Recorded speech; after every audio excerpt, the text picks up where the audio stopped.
오늘 본문에 보면 가인의 후손들의 이야기와 셋의 후손들의 이야기가 나옵니다. 겉으로 보면 가인 후손들, 불신자들의 업적이 인류 문명 발전에 크게 기여하고 성공한 인생처럼 보이고, 셋의 후손들은 믿는 자들을 이야기합니다. 특별한 업적이 없이 그냥 살다가 간 평범한 사람들처럼 보입니다. 하지만 중요한 것은 노아의 심판 때 이 셋의 후손들은 노아를 통하여 그 생명이 이어져 가지만, 가인의 후손들은 노아의 심판 때 싹 죽어서 없어지게 됩니다. 중요한 것은 하나님 보실 때 얼마나 큰 일을 했느냐, 이것보다 하나님과 어떤 관계 안에 있느냐, 이게 훨씬 더 중요합니다. 지난 시간에 설교를 한번 정리해 보면 가인이 질투심 때문에 아벨을 죽였습니다. 그리고 나서 그 아벨의 시체를 땅에 묻어놨어요.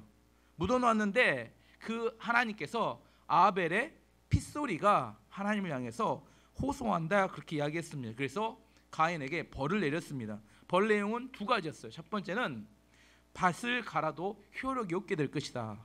힘들게 일을 해도 소출이 많이 나지 않을 것이다가 첫 번째 징계였고 벌이었고, 두 번째는 땅에서 유리하며 방황하며 살게 될 것이다, 그렇게 말씀했습니다. 가인에게 있어서 그 인생의 가장 큰 저주는 방황이었습니다. 방황이 뭘까요? 방황은 안식이 없는 상태를 방황이라고 합니다. 목표나 방향을 잃어서 오락가락해요. 뭔가 열심히 하고, 열심히 하면 내 안에 어떤 열매가 맺혀야 되는데, 아무리 열심히 하고 아무리 노력을 해도 열매가 맺히지 않고 잘 안 되는 상황, 그래서 이러지도 저러지도 못하는 상황을 말합니다. 에너지는 계속 뺏겨가는데 무엇이 안 돼요?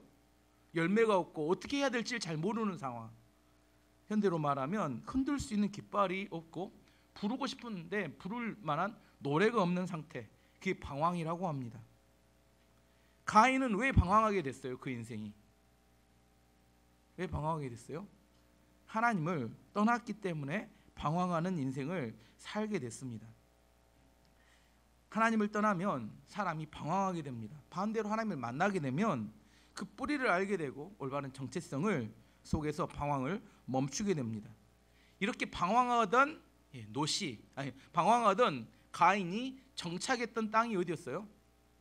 16절 보면 나옵니다. 지난주에도 이야기했는데, 가인이 여호와 앞을 떠나서 에덴 동쪽 놋 땅에 거주하더니, 에덴 동쪽으로 이동해 가서 노시란 땅에 거주했습니다. 멈췄습니다. 이 놋 땅은 그 노시란 땅의 이름 자체가 유리, 방황, 이런 의미입니다. 그래서 놋 땅에 정착을 했습니다. 가인이 놋 땅에 정착한 이후에, 정착하고 나서 그가 두려움 때문에 그가 했던 일이 있습니다. 뭘 했을까요?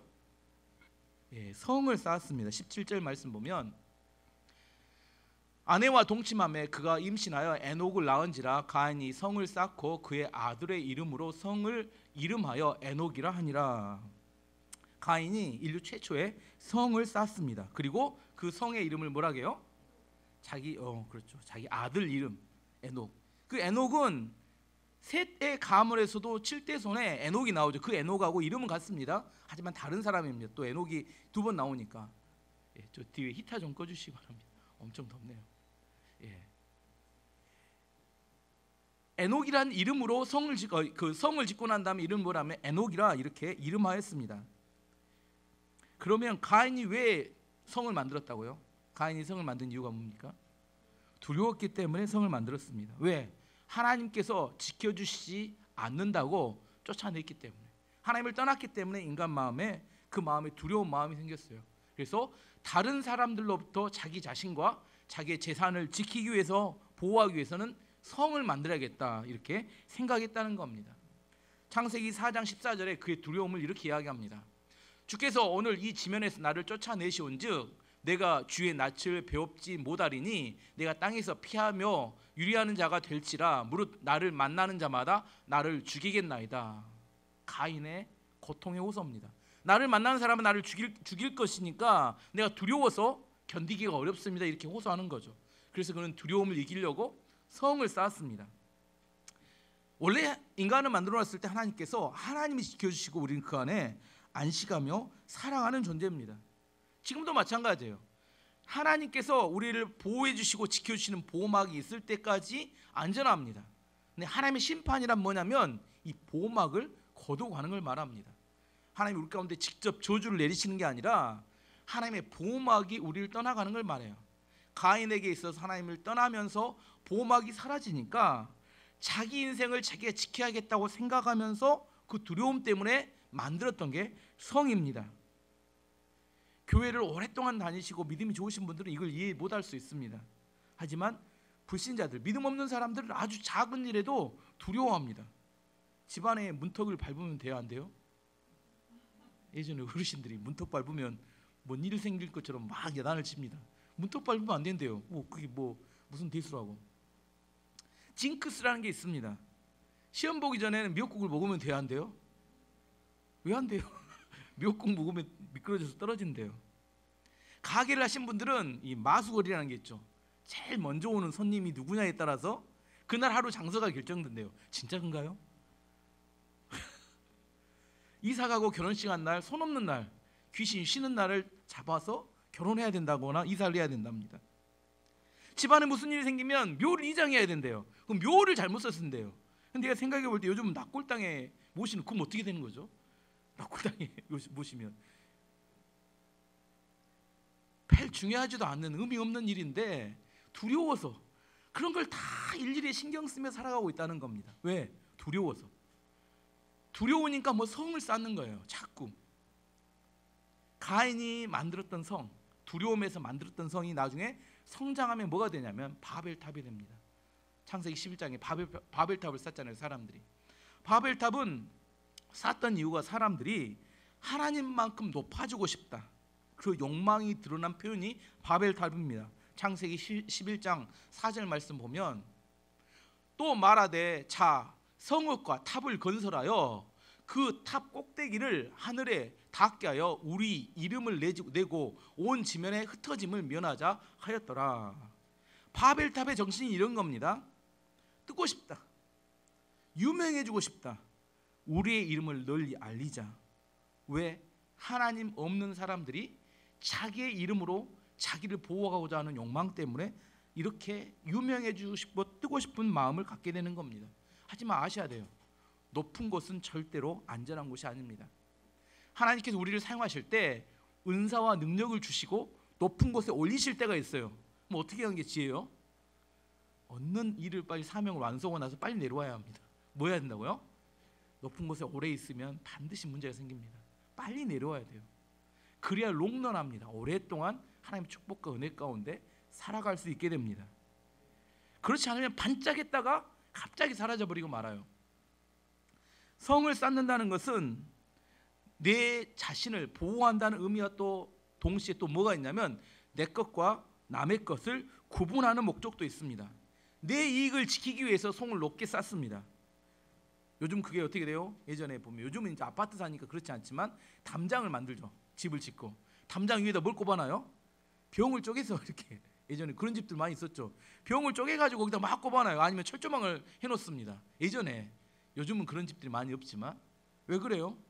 철조망을 통해서, 병을 통해서 담을 쌓고 나 자신을 보호해야겠다고 생각하지만 다른 시각으로 보면 철조망 안에 갇혀있는 인생이라고 생각할 수 있습니다.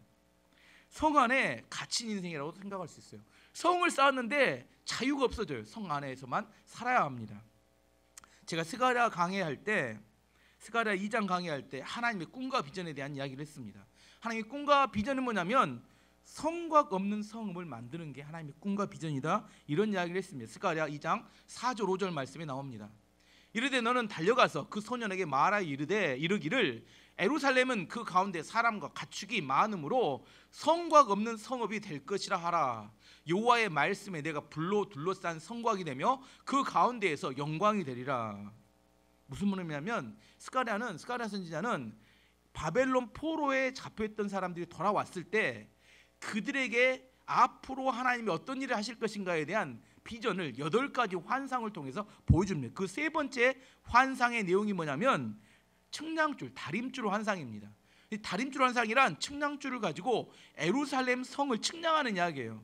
근데 그때 하나님의 꿈과 비전은 뭐냐면 성곽이 없는 성읍을 만들기 원한다는 겁니다. 그러면 성곽 없는 성읍이란 뭐냐? 성이 있어요. 예루살렘 성이 있는데 그 안에 사람과 가축이 엄청 많아져요. 그래서 뭘 부숴요? 사람과 가축을 쫓아내는 게 아니라 성곽을 부숴가지고 그 성읍을 넓히는 걸 말합니다. 근데 이게 성을 무너뜨리면 문제가 뭐가 발생할까요? 외적이나 도적대들이 침입해 왔을 때 안전을 보장하기가 어렵게 됩니다. 그래서 그 다음 말이 있는 겁니다. 하나님께서 불을 내려서 불로 그 성곽을 둘러싸는데 이게 불성곽입니다. 불성곽을 통해서 하나님께서 지키신다는 의미예요. 그때 그 불을 통하여 하나님의 영광이 그 안에 드러나게 될 것이다, 이렇게 말합니다. 하나님의 꿈과 비전은 성을 쌓는 게 아니라, 성을 쌓는 것은 하나님 안 믿는 사람들이 하나님 대신 자기를 보호하기 위한 수단일 뿐입니다. 하나님의 비전과 꿈은 성곽 없는 성읍입니다. 그때 안전은 하나님께서 불로 지키시고 그 불이 임하는 곳에 하나님의 영광이 나타나게 됩니다. 성곽 있는 것이 좋은 건가요? 성곽 없는 것이 좋은 건가요? 성곽 없는 게 좋겠죠. 근데 실제로 가보면 또 성곽을 만들잖아요. 시오노 나나미가 썼던 로마인 이야기라는 책에 보면 중국인들은 성을 쌓았고 로마인들은 길을 만들었다, 이런 이야기가 있습니다. 그래서 모든 길은 로마로 통한다, 이런 이야기가 있잖아요. 로마 사람들은 어떤 지역을 점령하거나 이렇게 그들이 이렇게 자기 나라로 만들게 되면 맨 먼저 하는 일이 길을 닦는데요. 큰 이렇게 16차선 큰 길을 뚫어요. 그래서 로마 제국이 엄청 크잖아요. 엄청 큰 로마 제국을 어떻게 통치하냐면 모든 지역에 군대를 주둔시키는 게 아니라 길을 다 만들어 놓고 중요한 부위에다가 군대를 주둔시킵니다. 그리고 반란이 일어나면 그 길을 통해서 신속하게 가서 진압을 해버려요. 모든 지역을 다 이렇게 다 가서 군대가 주둔시키지 않습니다. 그 길을 통해서 동양과 서양에 많은 문물이 유통이 되면서 문화와 법이 다 발전하게 되는 근간이 되었던 것이 길이었어요. 로마는 길을 통해서 큰 나라를 통치했습니다. 반면에 중국은 성을 쌓았어요. 북쪽에 있는 오랑캐들이 침입해 오니까 그걸 막기 위해서 만리장성 있잖아요. 만리장성, 만리나 되는 이 뻥이죠. 중국 사람들이 만리장성을 쌓았어요. 근데 역사적으로 만리장성이 중국을 지켜본 적이 한 번도 없대요. 왜 그런지 아세요? 지키고 있는 군인들 있잖아요. 뇌물을 좀 다 문을 열어줬대요. 전쟁 날 때마다. 성을 쌓고 군인들을 세워서 지켰는데 오랑캐들이 쳐들어올 때마다 돈을 주고 뇌물을 주니까 걔들이 돈을 받고 문을 열어줘 버리니까 아무리 큰 성이 있어도 엄청난 많은 인력과 재산을 들여가지고 이 성을 만들었는데 그 성이 이렇게 북쪽 오랑캐를 지키지 못하더라는 겁니다. 가인은 두려움 때문에 성을 쌓았습니다. 그 안에 들어가면 내가 살 수 있을 거다, 이런 생각을 한 거죠. 하지만 그 성이 과연 그 가인을 지켜줄 수 있을 것인가? 하나님을 믿는 성도들은 성을 쌓는 사람이 아니라 하나님을 의지해서 성곽 없는 성읍을 만드는 사람들입니다. 하나님의 불이 하나님의 백성을 지켜줘야 합니다. 미국은 하나님의 축복으로 세워진 나라입니다.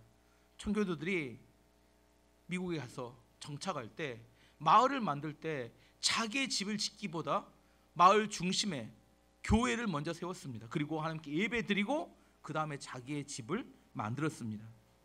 그렇기 때문에 지난 200년 동안 하나님께서 전무후무한 엄청난 축복을 미국에 부어주셨고, 또 그들은 그 자기들이 받았던 축복을 전 세계에 다 이게 흘러보내줬습니다. 하지만 지금 미국이 달라졌죠.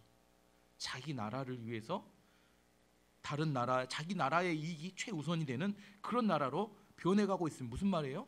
성을 쌓는 그런 나라로 변해가고 있다는 겁니다. 왜? 성을 쌓고 있다는 뭘 의미하냐면, 첫 번째는 약해졌다는 겁니다. 약하기 때문에 성을 쌓습니다. 강한 사람은 성을 쌓지 않아요. 두 번째는 하나님을 의지하지 않기 때문에 성을 쌓는 겁니다. 하나님이 원하시는 것은 성곽 없는 성읍을 원하시는 겁니다. 저는 우리 교회 성도님들이 작은 성, 여러분이 만들어 놓은 작은 성 하나 만들어 놓고 그거 지키려고 두려움 속에서 벌벌 떨면서 사는 인생이 되지 않기를 원합니다. 하나님의 불이 지켜주는 기업, 하나님의 불이 지켜주는 교회, 하나님의 불이 지켜주는 가정, 이게 하나님이 원하시는 비전과 꿈입니다. 가인은 하나님을 떠났기 때문에 뭘 쌓았어요? 성을 쌓게 됩니다. 세상 지혜로 보면 그렇게 지혜롭게 보여요. 하지만 하나님 안에서 꿈과 비전으로 볼 때는 성을 쌓는 게 아니라 하나님을 의지하는 것이 하나님의 방법입니다. 이 가인의 후예 중에서 이제 두 번째 가장 탁월했던 사람이 누구냐면 라멕입니다. 가장 많은 업적과 많은 유명했던 사람이 5대 손이었던 라멕입니다. 라멕에게 있어서는 세 가지 특징이 있었는데, 첫 번째, 라멕은 최초로 일부 다처를 만들었습니다. 19절 말씀 보면 라멕은 두 아내를 맞이하였으니 하나의 이름은 아다요 하나의 이름은 실라였더라. 창세기 2장에 하나님께 가정을 만들 때 남자가 그 부모를 떠나 아내와 연합하여 한 몸을 이룰지로다. 하나님의 원래의 목적은 일부일처입니다. 그런데 인간이 죄를 짓고 타락한 이후에 힘과 권력이 생기니까 여자를 배우자란 한 인격체로 바라보지 않고 자기 욕망을 채우는 도구로 생각하면서 일부 다처가 출발되게 된 겁니다.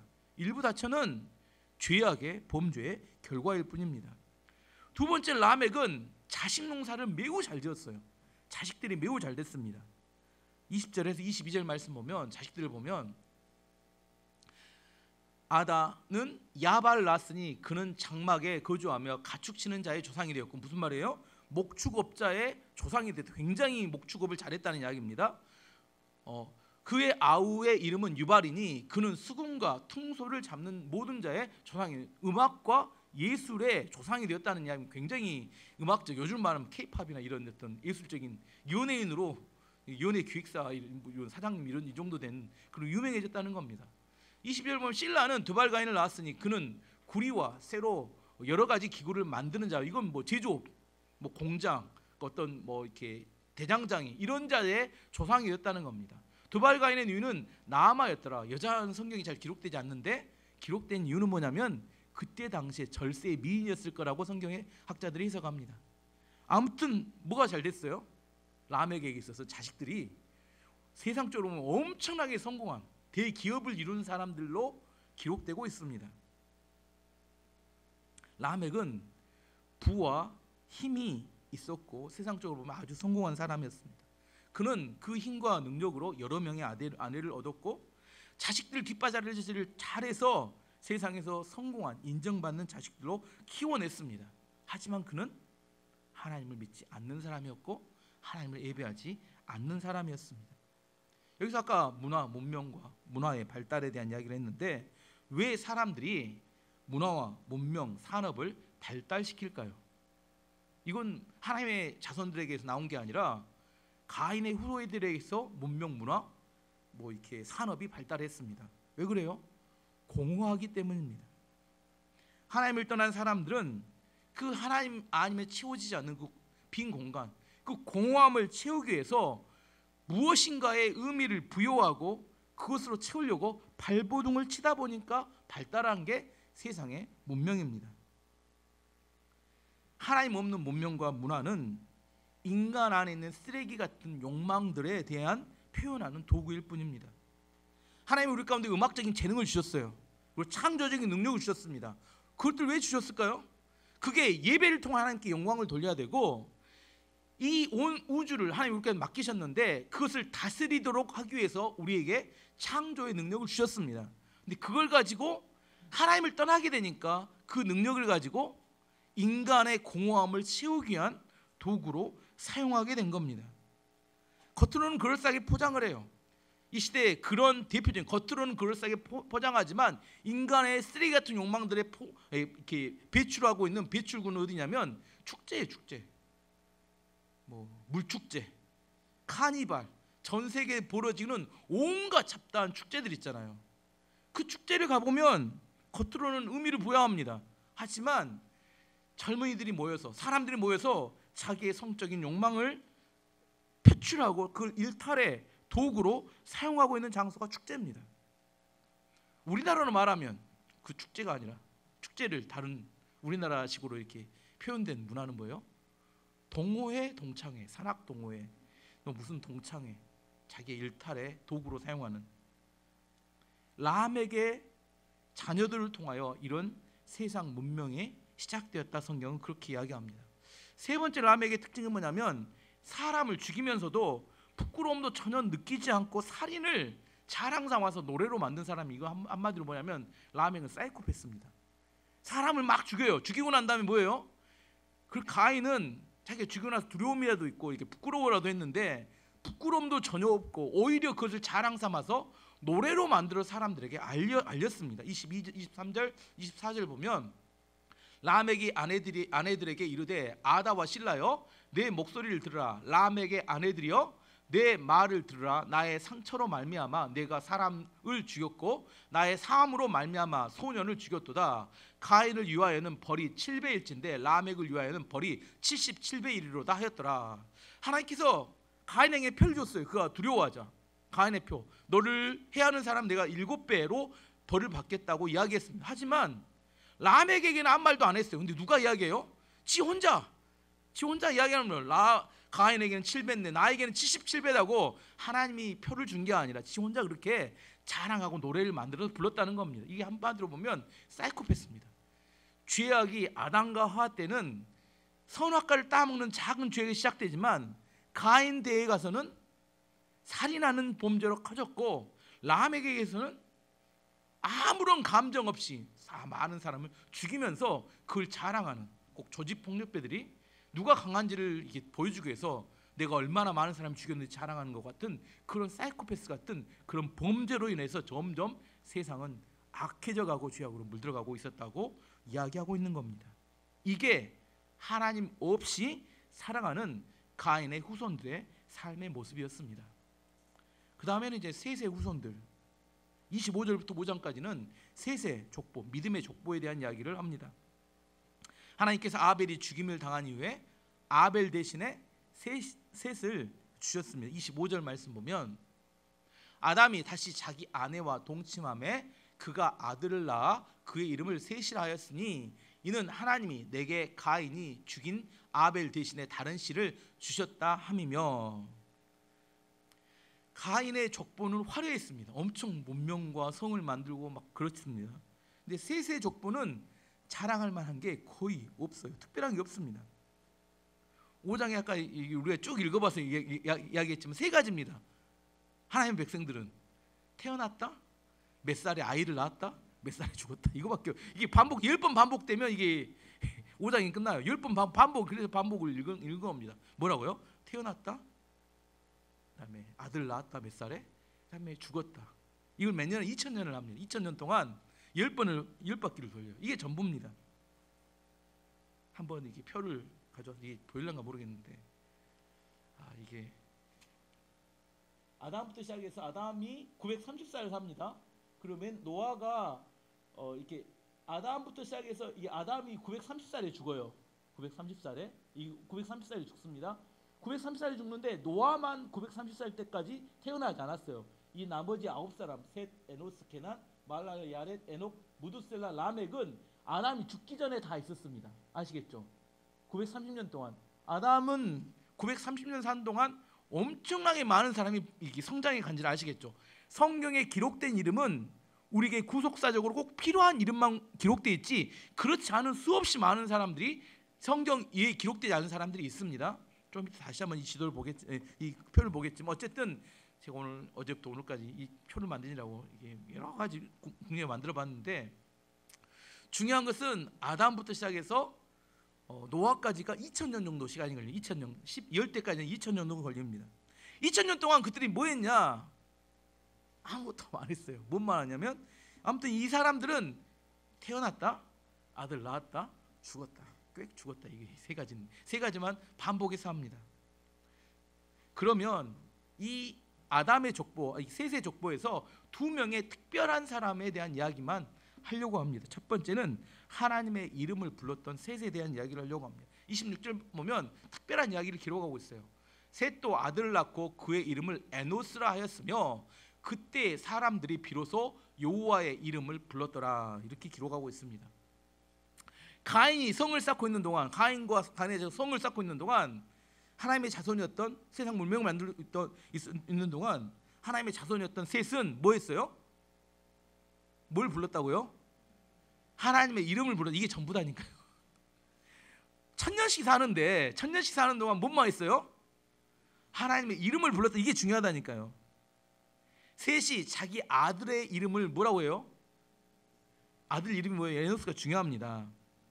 에노스는 아나시란 단어에서 유래된 단어인데, 아나시는 어떤 의미냐면 회복이 거의 불가능한 질병과 재난, 고통 중에 있는 상태를 의미합니다. 이게 그래서 에노스는 어떤 의미냐면 병들어서 고통 가운데 살아갈 수밖에 없는 한계 상황 속의 인간.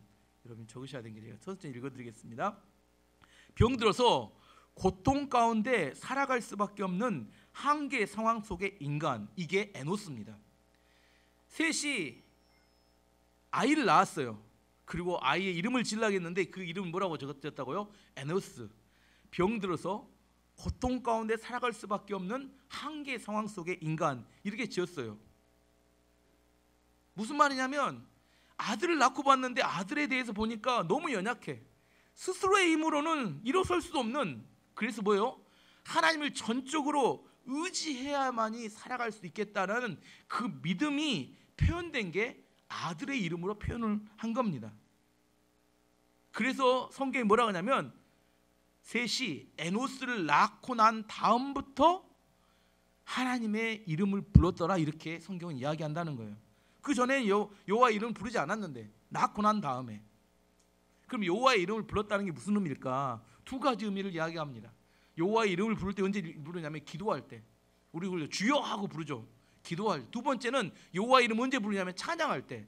여호와의 이름을 외치며 우리가 찬양하잖아요. 그래서 여호와의 이름을 불렀다는 것은 기도와 찬양을 의미합니다. 지금 예배가 발달되는 과정을 이야기하자면 아담과 하와는 에덴 동산 예배를 했어요, 안 했어요? 안 했다겠죠.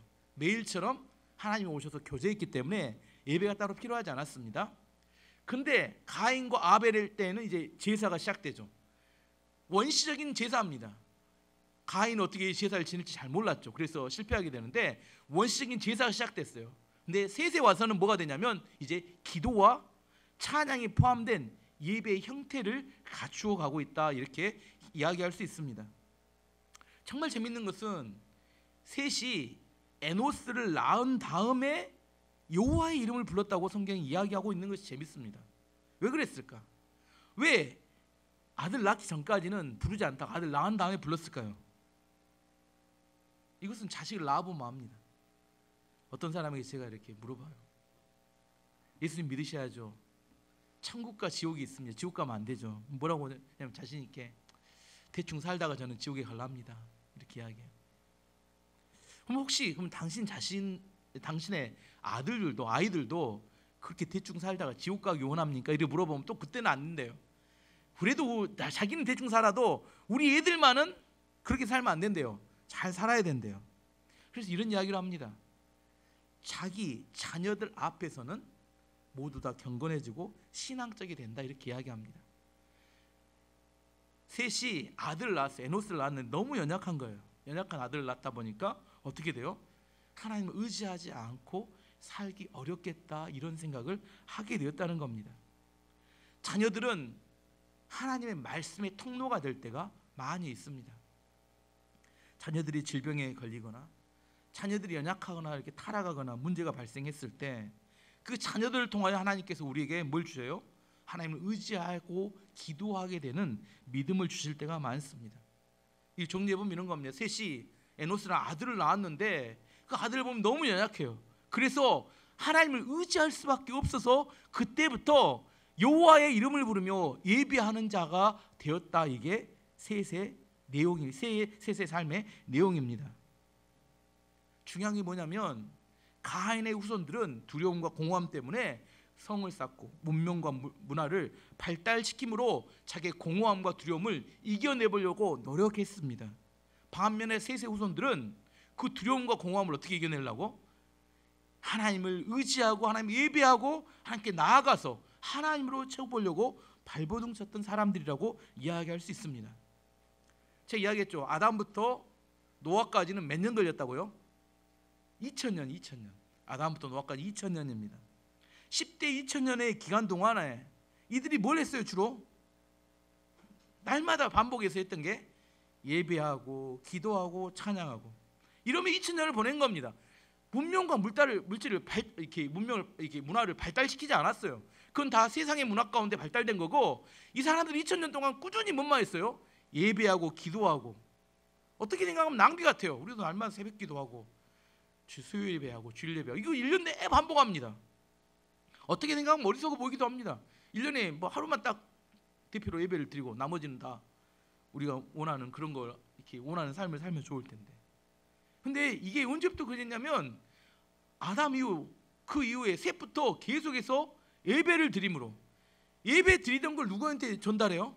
그 자식한테 900년 사는 동안 자식들한테 계속 전달했으면 그럼 자식들도 또 뭐예요? 10대에 걸치도록 계속해서 예배를 드리는 겁니다. 이게 믿음의 후손들의 살아가는 삶의 방법이었어요. 성을 쌓지도 않고 문명이나 물질을 발달시키지도 않고 그들은 매일처럼 여호와의 이름을 부르면서 예배하는 것이 그들의 삶의 내용이었고, 그 예배가 어디까지 흘러가요? 노아까지 흘러가서 노아가 마지막 심판 때 멸망당하지 않고 하나님께 구원을 받았더라. 이게 2000년을 지나면서 그들이 살아가는 삶의 모습이었습니다. 한 명 더 이야기하자면 에녹입니다. 에녹은 어떤 특징이 있어요? 7대손이죠. 7대손. 에녹은 10명 중에 7번째입니다. 그는 럭키 세븐인가요? 예, 7번째인데 에녹에 있어서 가장 큰 특징은 뭐예요? 죽지 않고 하나님 나라에 천국에 간 사람으로 대표적인 사람이죠. 성경에 보면 죽지 않고 천국에 바로 직행했던 사람이 2명이 나옵니다. 초탈하면 3명인데 한 명은 이렇게 3명 중에 마지막 사람은 한번 죽었다 깨어납니다. 첫 번째는 에녹, 두 번째는 엘리야, 마지막은 예수님. 예수님은 죽었다가 죽음을 경험하긴 했어요. 죽었다 살아났으니까. 하지만 에녹과 엘리야는 죽지 않고 살다가 바로 이게 승천하게 되죠. 21절에 24절 말씀 보면 에녹은 65세에 무두셀라를 낳았고 무두셀라를 낳은 후 300년을 하나님과 동행하며 자녀를 낳았으며 그는 365세를 살았더라. 에녹이 하나님과 동행하더니 하나님이 그를 데려가심으로 세상에 있지 아니하였더라. 이걸 성경 동화에서는 이렇게 표현합니다. 하나님께서 매일 아침이 되면 에녹의 집으로 와서 방문하셔서 문을 두드린대요. 똑똑똑, 에녹아 내가 왔다, 나가자, 이렇게 이야기하신대요. 그러면 에녹이 너무 좋아서 문을 열고 나와서 하나님과 손을 잡고 들로 산으로 즐겁게 교제하며 돌아다니다가 해가 질 무렵 되면 하나님께서 에녹을 집에 데려다 주시면 에녹이 집에 들어갔답니다. 이걸 300년을 했대요. 근데 어느 날 날이 너무 좋은 날이 너무 좋아서 하나님과 함께 나갔는데 너무 멀리까지 간 겁니다. 해가 지기 전에 집에 도착할 시간이 안 되는 거예요. 그래서 그날 하나님이 말씀하셨대요. 야, 오늘 너무 멀리 왔으니 그냥 우리 집에 가자. 저녁밥 먹고 저녁 늦을 때까지 교제하자. 그 이후에 에녹이 집이 이 땅에 안 보였대. 어디 간 거예요? 하나님 천국에 갔답니다. 그렇게 해서. 근데 성경 이야기 비슷합니다. 히브리서 11장 5절에도 에녹에 대해서 이렇게 이야기합니다. 에녹의 믿음에 대해서. 믿음으로 에녹은 죽음을 보지 않고 옮겨졌으니 하나님이 그를 옮기심으로 다시 보이지 아니하였느니라. 그는 옮겨지기 전에 하나님을 기쁘시게 하는 자라 하는 증거를 받았느니라. 과연 에녹이 죽음을 보지 않고 하나님과 동행하며 살았던 믿음의 내용이 뭐냐? 내용에 대해서 뭐라고 이야기하냐면 하나님을 기쁘시게 하는 자였다. 이게 중요한 내용이라는 거예요. 하나님을 기쁘시게 하는 믿음이 있었다는 겁니다. 그러면 여기서 궁금한 게죠. 하나님을 기쁘시게 하는 믿음이 뭐냐? 히브리 11장 6절에 하나님을 기쁘시게 하는 믿음에 대해서 이렇게 말합니다. 믿음이 없이는 하나님을 기쁘시게 하지 못하나니 하나님께 나아가는 자는 반드시 그가 계신 것과 또한 그가 자기를 찾는 자들에게 상 주시는 이심을 믿어야 할지니라. 두 가지 믿음을 이야기합니다. 하나님을 기쁘시게 하는 믿음, 첫 번째 하나님이 계신 것을 믿어야 합니다. 이게 쉽지 않습니다. 어렵고 힘들면 하나님 안 계신 것 같아요. 하나님 출장 가신 것 같고. 그때도 하나님을 믿어야 합니다. 하나님은 우리 형편을 너무나 잘 알고 계시고 우리에 대해서 잘 알고 계시고 하나님 계십니다. 두 번째는 하나님께 나아가는 자는 그가 상 주시는 이심을 믿어야 할지니라. 악한 마귀는 우리를 속여요. 하나님 벌 주는 사람이고 두려운 하나님을 속입니다. 하나님께 나가는 것을 방해합니다. 하나님은 우리에게 상 주시는 분입니다. 에녹의 믿음 두 가지였다는 거예요. 하나님이 계신 걸 믿었고 하나님을 찾는 자에게 하나님 상 주신다는 사실을 믿는 이 긍정적인 믿음이 있었는데 하나님을 기쁘시게 만들었다고 성경은 이야기합니다. 또 여기 재밌는 이야기는 뭐냐면 에녹이 이런 하나님과 동행하는 믿음을 가질 수 있었던 계기가 있었는데 그 계기가 무엇인가를 이야기합니다. 그 계기가 뭐라고요?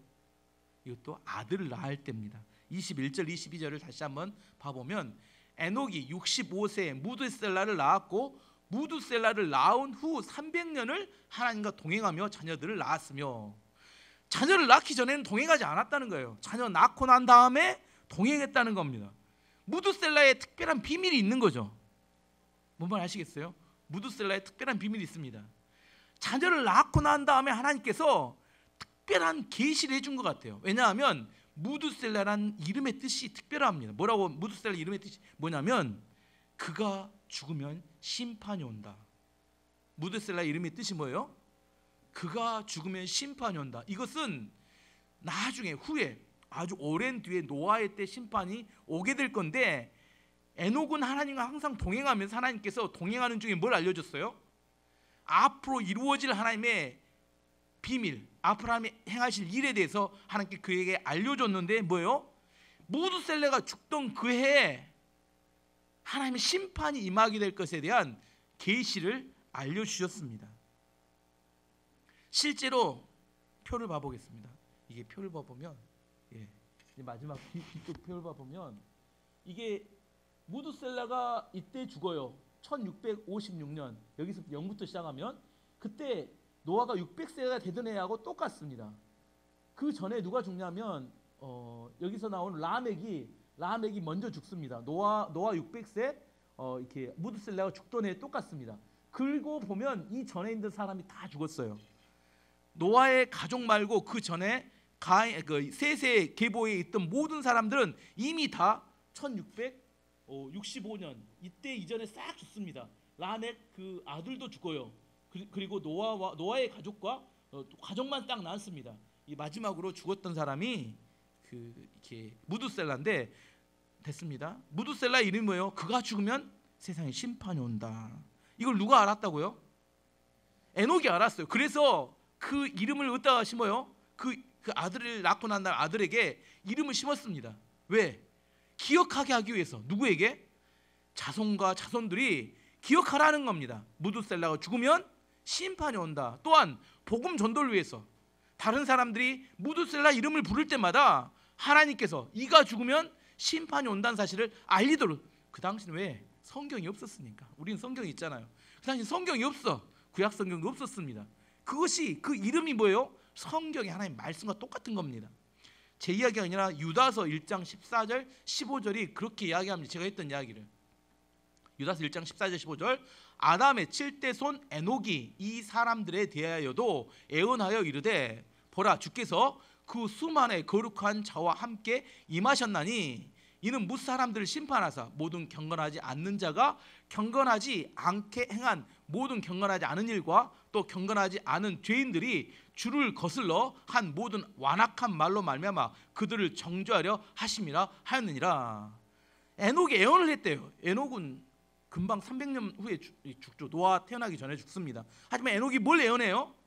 앞으로 경건하지 않는 자들이 심판받을 때가 온다는 사실을 이미 그는 그 살아있는 동안 애언을 했다는 거예요. 어떻게 알았을까요? 애언을?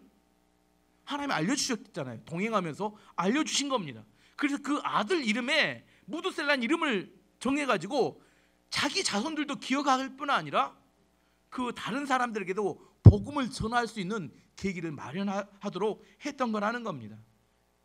이해가 되시죠? 정확하게 무드셀라가 죽던 그해 노아의 홍수 심판이 임하게 됩니다. 지금 계속 이야기하죠. 어떻게 우리가 믿음의 사람들 셋이나 2000년 동안 세상에서는 문명을 발달시키고 문화를 발달시키고 성을 쌓는 세상적인 성공하는 삶을 살지 않고 매일처럼 예배를 드리고 믿음으로 그들의 삶을 꾸준히 살아갈 수 있었을까에 대한 이야기를 합니다. 어떻게 300년 동안 하나님과 동행하며 살아갈 수 있었을까? 하나님이 그들에게 필요한 만큼 계시해주고 알려주셨기 때문입니다. 그 이야기가 아모스 3장 7절 말씀에 이런 말씀이 있습니다. 주 여호와께서는 자기의 비밀을 그 종 선지자들에게 보이지 아니하시고는 결코 행하심이 없으시리이다. 이렇게 이야기하십니다. 저는 예전에 이 말씀 해석할 때 하나님이 하시는 모든 일을 다 우리에게 알려준다 이렇게 해석했는데, 그게 아니라 하나님께서 어떤 일을 하시기 전에 그 사실, 그 하실 일에 대해서 믿음을 가지고 인내로 버티고 견뎌내야 될 하나님의 백성들에게는 그 인내와 믿음을 갖고 살아가도록 그 하실 일을 미리 계시해 준다는 겁니다. 미리 알 수 있도록 깨닫게 해준다는 겁니다. 예를 들어 셋은 인간의 연약함을 알았어요. 그렇기 때문에 뭘 합니까? 예배를 드립니다. 하나님께. 이게 쉽지 않아요. 2000년을 예배를 드리면서 하나님을 기다린다는 게. 하지만 셋은 그 시대에 하나님께서 인간의 연약함으로 인간 하나님을 의지하여 살 수 있다는 사실을 깨닫게 하심으로 예배하며 살았습니다. 에녹은 어때요? 에녹은 하나님께서 심판하신다는 사실을 깨달은 다음에 300년 동안 하나님과 동행하며 살아갑니다. 그냥 동행하라면 동행 못해요. 하지만 하나님의 심판의 메시지를 믿음으로 받아들이니까 동행하며 살아가는 겁니다. 노아는 어떻습니까? 노아는 120년 동안 산꼭대기에 방주를 짓죠. 저는 아무리 생각해도 아직도 지금 이해가 안 돼요. 저한테 하라고 못할 것 같아요. 120년 동안 산꼭대기에다 방주를 짓는. 근데 어떻게 노아는 산꼭대기에 방주를 지을 수 있었을까요? 그런 믿음이 생겼을까요? 하나님이 그 시대에 그렇게 하도록 뭐예요? 믿음의 계시를 주신 겁니다. 하나님 말씀하시고 그게 믿어지니까 우리가 볼 때 미친 거죠. 일을 해야 먹고 사는데 산꼭대기에 배만 120년 동안 계속 지키고 있었으니까. 하지만 그런 믿음을 주신 거라는 겁니다. 어떻게요? 하나님의 종들과 하나님은 친밀한 가운데 하나님이 자기 하실 일을 말씀하셨고 그 종들은 그 말씀에 순종함으로 믿음의 길을 간 겁니다. 오늘 말씀의 결론을 맺도록 하겠습니다. 오늘은 가인의 후손들의 삶의 내용과 셋의 후손들의 삶의 내용에 대해서 비교해봤습니다. 가인의 후손들은 세상에 성을 쌓고 문화와 문명을 만들고 성공을 추구했고 성공했습니다. 왜 그런 걸 추구하며 살았어요? 두렵고 공허했기 때문에 그걸로 자기의 공허함과 두려움을 채우려고 했습니다. 근데 그게 성공했습니까? 노아의 심판 때 다 죽었습니다. 반면에 셋의 후손들은 연약함을 인정했기 때문에 함께 예배드렸습니다. 하나님의 심판을 알았기 때문에 믿음으로 하나님과 동행했습니다. 마지막 질문입니다. 여러분은 가인의 후손의 삶을 살고 있습니까? 아니면 셋의 후손의 길을 따라가고 있습니까? 세상은 끊임없이 악한 마귀는 유혹합니다. 가인의 후손의 삶이 더 지혜롭고 똑똑한 것처럼 이야기합니다. 하지만 멸망의 길이라는 사실을 알아야 합니다. 하나님께서는 오랜 기간 동안 셋의 후손들의 이야기는 특별한 이야기 없습니다. 예배 드리는 이야기, 하나님과 동행하는 이야기, 이게 특별한가요? 지금도 우리에게 하나님 말씀하십니다. 예배가 살 길이라고 이야기합니다. 저를 통해서 이야기했죠. 하나님과 동행해야 합니다. 이야기합니다. 하나님의 음성을 듣고 그 음성을 따라 순종해서 사는 것이 우리의 살 길이라고 이야기합니다. 세상은 어리석다고 이야기합니다. 하지만 우리가 믿음의 눈을 가지고 영적으로 깨어서 주님을 바라볼 때 무엇이 진짜 하나님 우리 가운데 원하시는 길인지 깨달아 알기를 원합니다.